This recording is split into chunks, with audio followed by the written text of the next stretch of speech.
The firm is embarking on its latest development, the transformative anchor bank project that will be under construction this fall.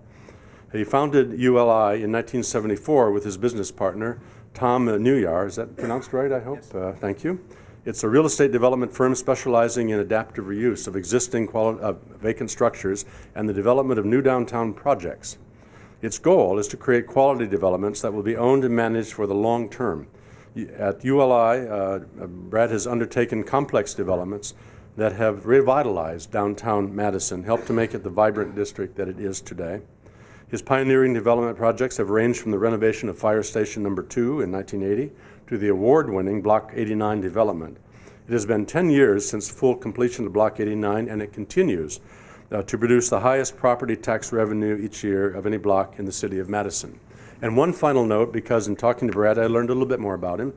We have other scholars among you three here. We've heard of a distinguished educational success, and he's had that same success. He was a valedictorian of his class, as a matter of fact. Was it 8th grade? It was 8th grade. More than that, he did add, in Truth in Lending here, you give him credit for being a straight-up guy. He wasn't sure that the other two people in his class finished high school, so it's all yours, Brad.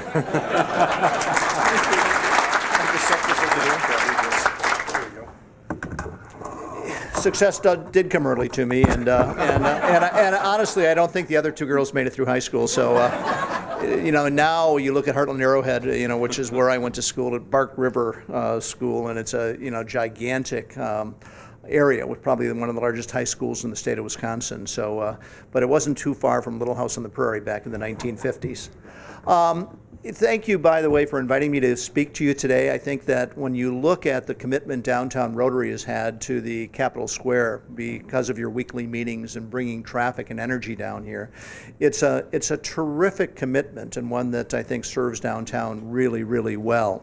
When we started our company, we really wanted to do great buildings in locations that really had lasting value.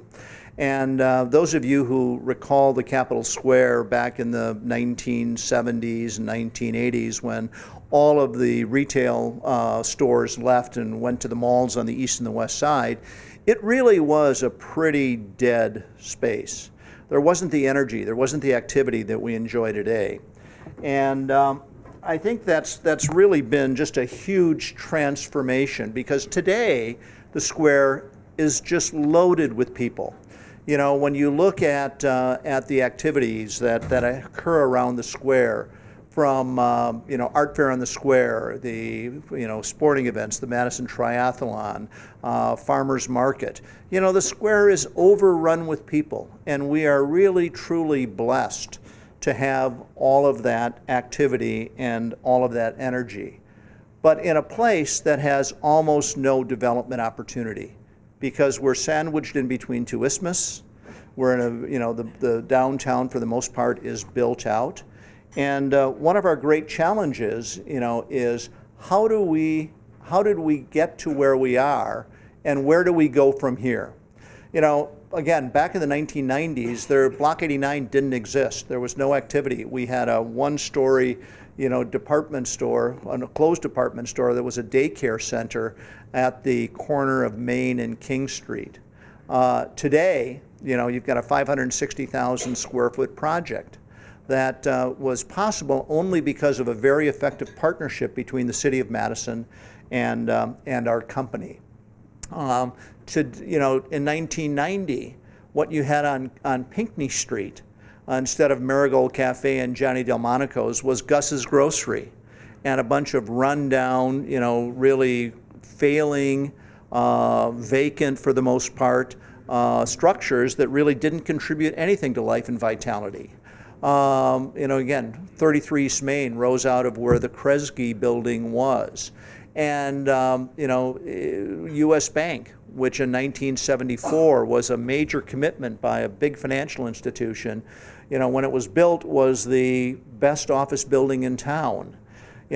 More recently, it had kind of outworn that luster and was a very problematic, challenged building that was almost impossible, as Dick knows, to heat and cool. And so tenants, sat behind the facade of a really terrific building in a great location at their workstations, shielded by umbrellas and cardboard. It was a building that didn't work.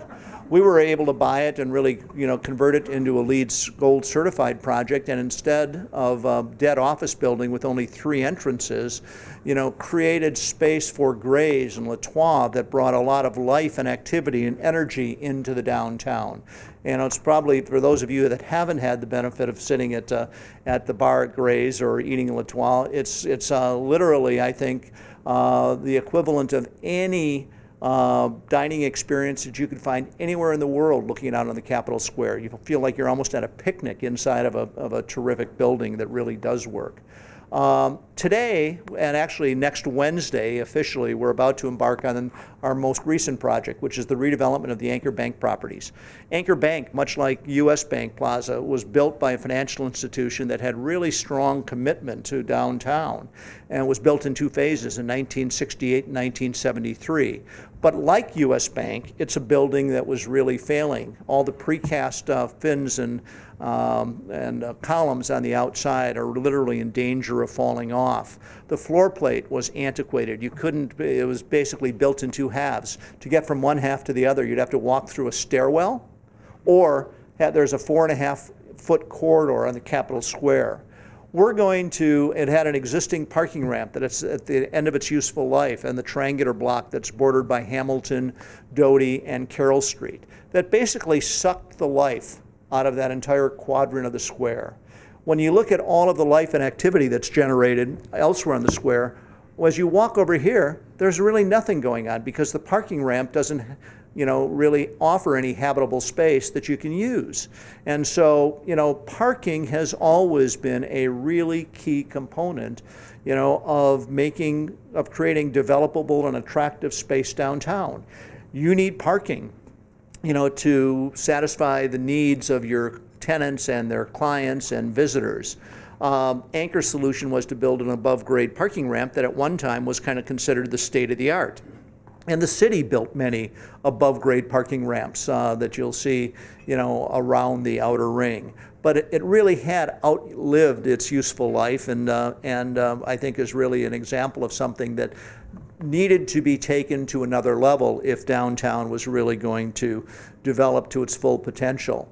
So, and again, not a vacant parking lot, but a surface parking lot behind the Anchor building, not exactly the highest and best use. What we're looking at doing, and this is kind of a schematic model, is tearing down the parking ramp, building an apartment, 9-story apartment building where the ramp is now with a level of retail space at the sidewalk level, significantly expanding, restoring, and putting a new facade, new HVAC system in the Anchor building, and all above, and transforming it. This is a rendering of what's going to happen to the Anchor building. Again, imagine the precast columns being gone. They're like a louver. If you look out the side of the building, you can't even see the Capitol because they block your view. They're every 5 feet. Making it stunning new glass where it's open and you have floor-to-ceiling light coming in is a significant improvement that will make the building relevant to the contemporary needs of office users in downtown. On the backside, most people see Anchor Bank as they drive around the Capitol Square on the outer ring. We're adding a very new and strikingly contemporary facade with canted glass. It's actually going to be supported into the structural mullions by stainless steel buttons that go through the glass. So it's unlike any facade that you've seen anywhere in the city of Madison.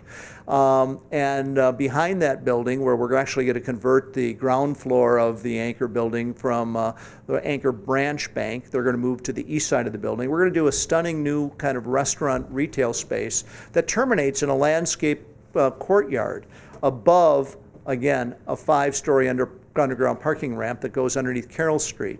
On the site of the existing ramp, that's 9-story building is going to rise up. On Hamilton Street, there'll be a terracotta facade that relates to the two historic buildings that creates a low scale above on the third floor of which will be a landscaped roof terrace as an amenity for tenants with 9 floors of apartments facing the Capitol Square. I think it'll absolutely be a terrific amenity at a location that will take advantage of people's interest in coming back and living in downtown Madison, which is really a terrific thing. The challenges of developing on the Capitol Square, anywhere in the Capitol Square and in downtown Madison to that degree, is we really have a need for parking. We've got to solve parking in a very sophisticated way if downtown is going to grow.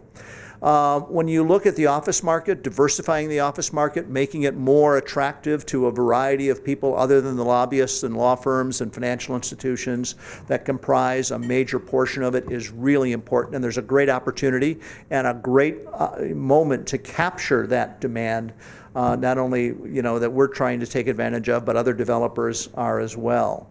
Diversifying the residential market, and the downtown used to be primarily students. In 1982, we built Doty School condominiums and converted a school into 18 condominiums. That probably great timing, right? Prime hit 18%, and it was not one of our more opportune moments, but it sold out successfully, and it really was aimed at non-student markets.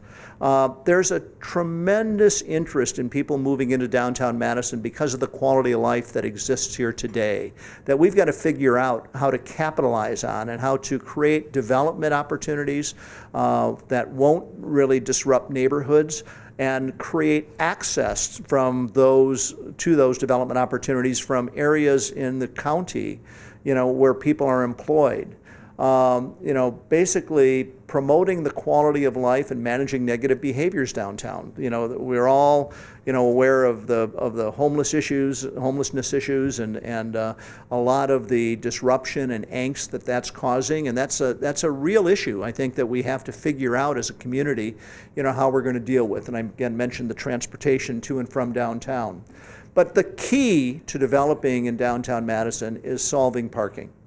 With no land area and a height limit, since you can't go up in a bigger city, you'd do a 25 or 35 or 50-story building, and floors 3 through 7 would be parking. We can't do that in Madison. We have a height limit, and designed to protect the Capitol view. The Capitol is obviously, one of the crown jewels in Madison, and we should protect it. But what that means is that, if we can't go up with parking, and because you need a much bigger site to create a parking footprint that works, you've got to go down. You've got to go underground. And that's expensive, complicated, and not easy to do. The downtown plan, and the city, I think, put a very good downtown plan together, recommends downtown underground parking as the optimum solution. And actually, the city made a statement kind of committing them to replace some of the aging above grade ramps with underground parking. There are only 4 sites in downtown Madison where you can do a big underground parking ramp.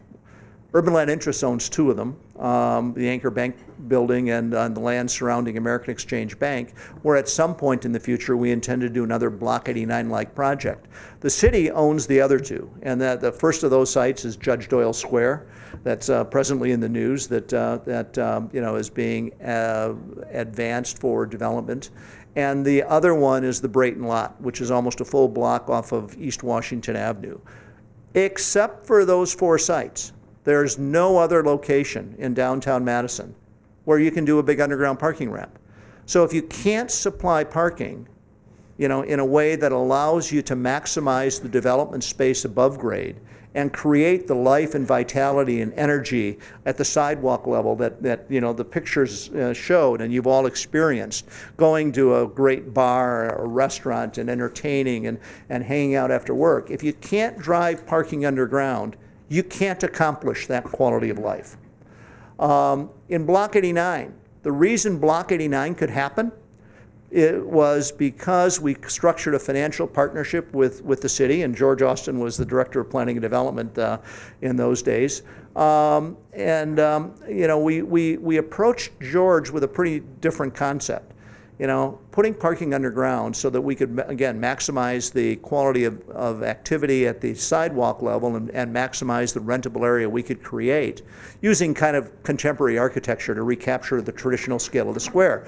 George looked at it and we asked for a TIF structure and a complicated financing structure, and George's reaction was, you know what, the city should do it because it's the price of good urban development. And to his credit and to the support of Paul Soglin and Paul Riley and a number of people in the city on the council, we were able to build parking 53 feet underground, which allowed us to create the block that has the highest real estate tax payments in the entire city of Madison. At Anchor, we're tearing down an above grade ramp and putting parking, 5 levels of parking, underneath a public street, Carroll Street, that the city's agreed to sell us, then reconstructing the street, and again, maximizing the development opportunity to attract people, into the downtown. It's really, really critical. The challenge, and Judge Doyle Square is very much in the news right now. The fact that Exact Sciences, is interested in coming to downtown Madison, establishing a major corporate headquarters, it's a really good thing. If we hadn't had the quality of life that exists right now in downtown Madison, Exact Sciences wouldn't be looking at establishing a location here, and they wouldn't be advancing it. But, so I think that's an extremely positive thing. I think that if we could get Exact Sciences to commit to locate in downtown Madison, overall, it'd be a good thing. But I think only if, we have a parking solution that takes advantage of the site's unique attributes, which is, as a 2-block area, it is the largest site in downtown Madison to support parking. A number of landlords and people who were active in the downtown for a long time wrote a letter kind of welcoming Exact Sciences to downtown Madison and really kind of supporting the city to move ahead and implement that. We had 3 concerns. One is the depth of parking subsidy, basically giving almost free parking to the developer, because that's unlike the level of assistance the city's provided in the past. When we got a TIF grant for Block 89 and we used CDA financing, even when the ramp was full and oversold, we lost $700,000 a year for the first 17 or 18 years of that project's life. We were able to do that because of the value that it added to the office space above, and the office space basically absorbed the loss.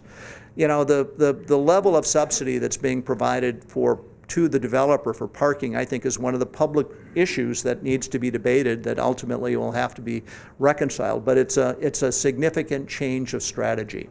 The failure to maintain Government East parking supply, taking Government East down 516 stalls before there's replacement parking built is going to impact the downtown. In a perfect world, we could build parking under Block 88 that would replace the supply that's lost during the construction of Government East. And that's, I know, an ongoing topic of discussion. But maximizing the amount of parking underground basically unlocks the development opportunities above grade. With a 10 or 12 story height limit, if you take 3 or 4 stories and use it for parking above grade, you're reducing the density of space you can build by 40%. Not a good idea, I think, in an optimum world. And again, there are a whole bunch of trade-offs that come into meeting Exact Sciences' timetable, maximizing the parking supply, figuring out the overall economics. But I think if you miss an opportunity to maximize parking at the very limited sites that you have the ability to do it, there will be long-term repercussions. And again, this kind of just illustrating what was an earlier proposal from JDS. And really an optimum development. In an optimum development, you could do 1,650 parking stalls on Judge Doyle Square. And you should, and the city needs to. Can it get done? I don't know, but I think people weighing in on that is a really important topic. Because you can do 330 cars per tray, which is, again, the biggest footprint for parking available anywhere. Creating street level vitality with parking underground, you can have activity and energy at the sidewalk. You can have the quality of life that I think is just so important to what's going on in downtown Madison right now.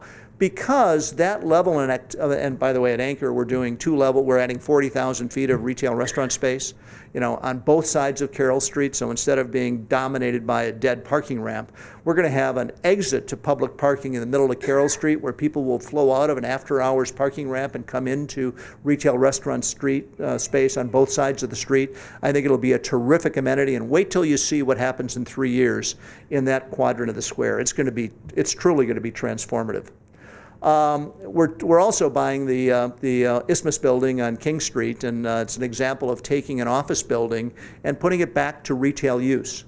We're going to be changing the windows. By the way, on the left, I'm sorry, I went back too far. On the left, you can see what the building was originally. It was built as a bank that failed 2 years after the bank moved in, and so it was kind of a pretentious little building, Ellsworth. I'm sorry, but quirky, I guess, might be the best description. But when it was Isthmus, and Isthmus is certainly an important institution to the quality of life in downtown Madison. The newspaper, I think, does a terrific job.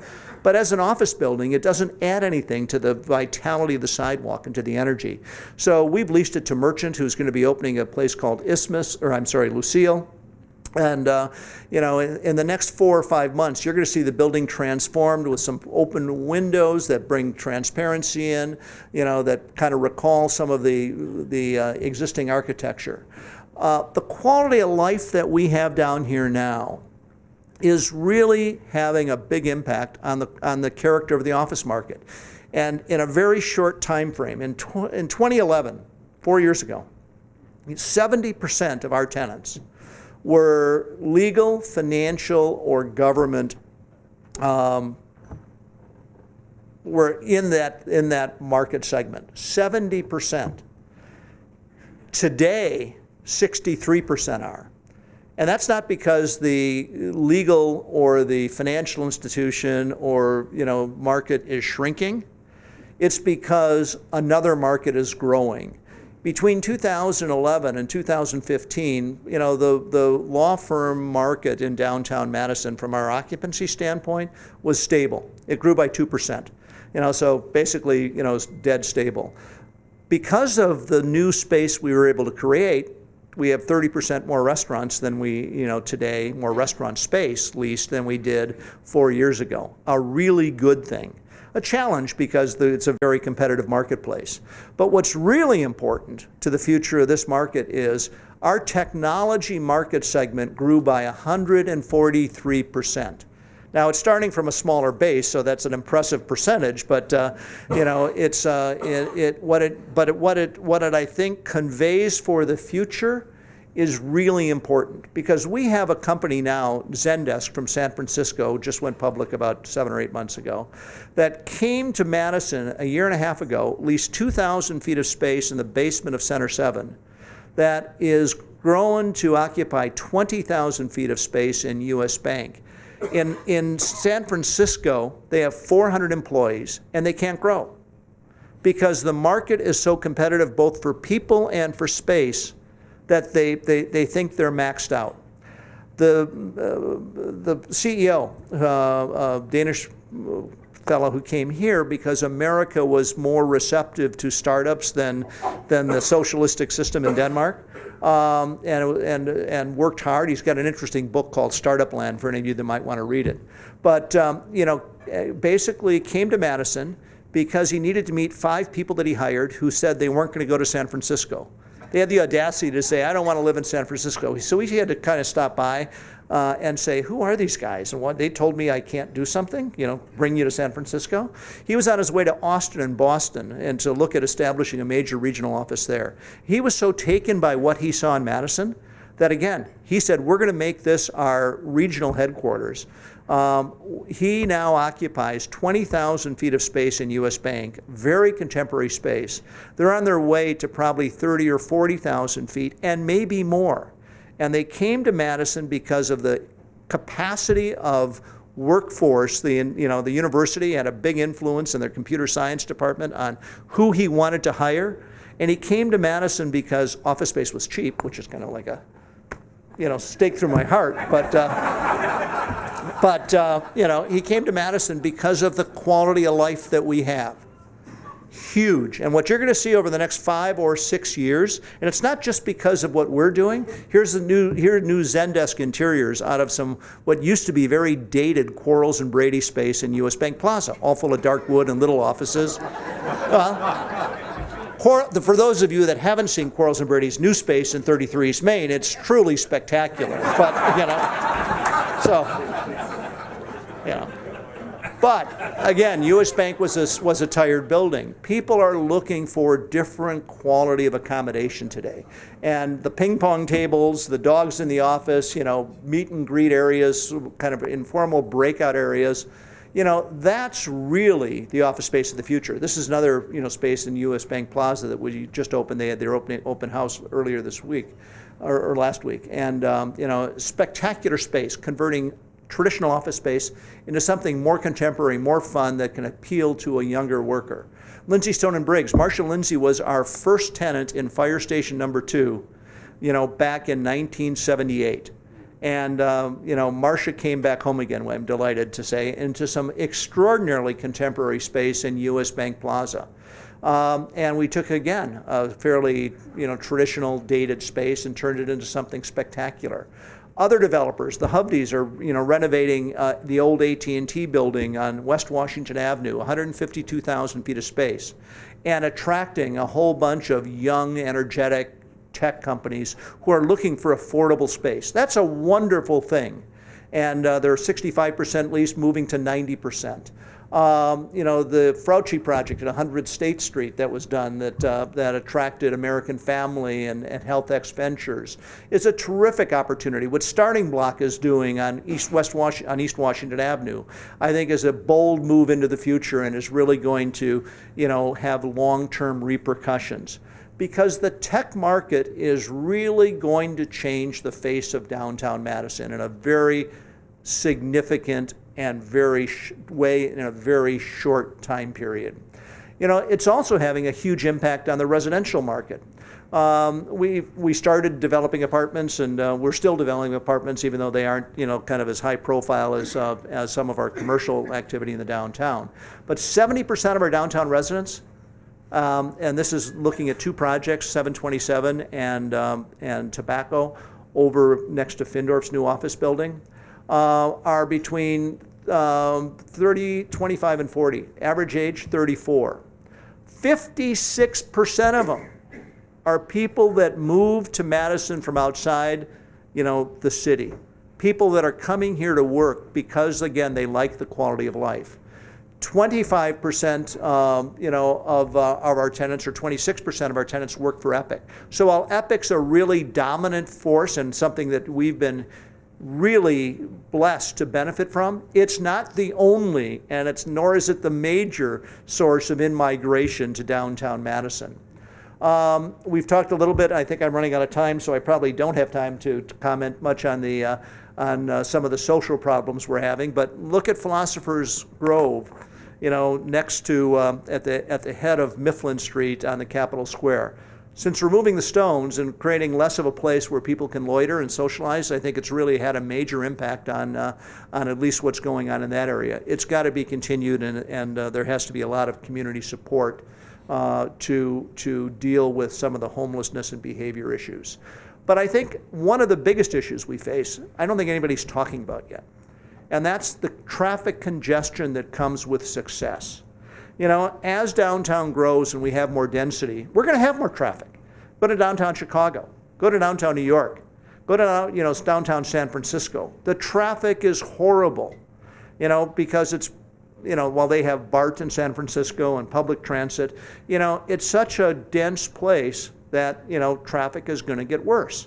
As we look at, the development of Anchor Bank and the development of American Exchange properties over time, and hopefully the development of Exact Sciences with enough underground parking, we're going to see more density, and there will be more traffic. So what are we going to do about that as a community?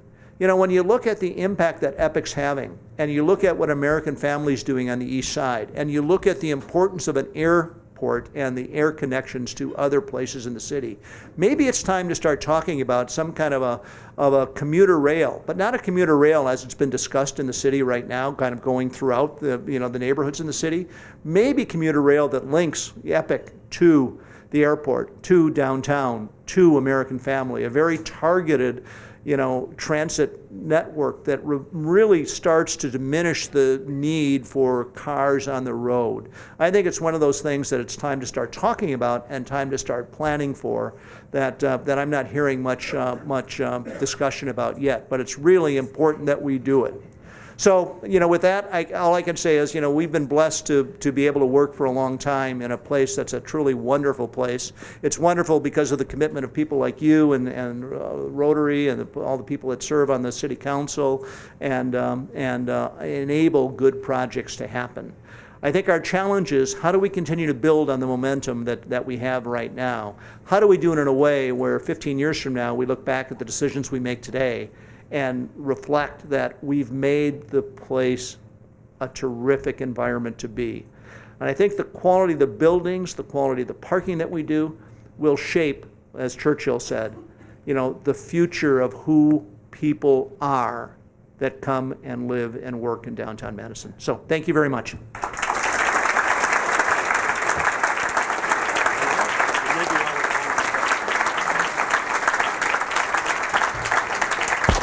Thank you. I think we are out of time for questions, but on the other hand, it was a very rich presentation, and I just got a free watch. This is great. Oh, I'm sorry. Thank you all for coming. Meeting adjourned.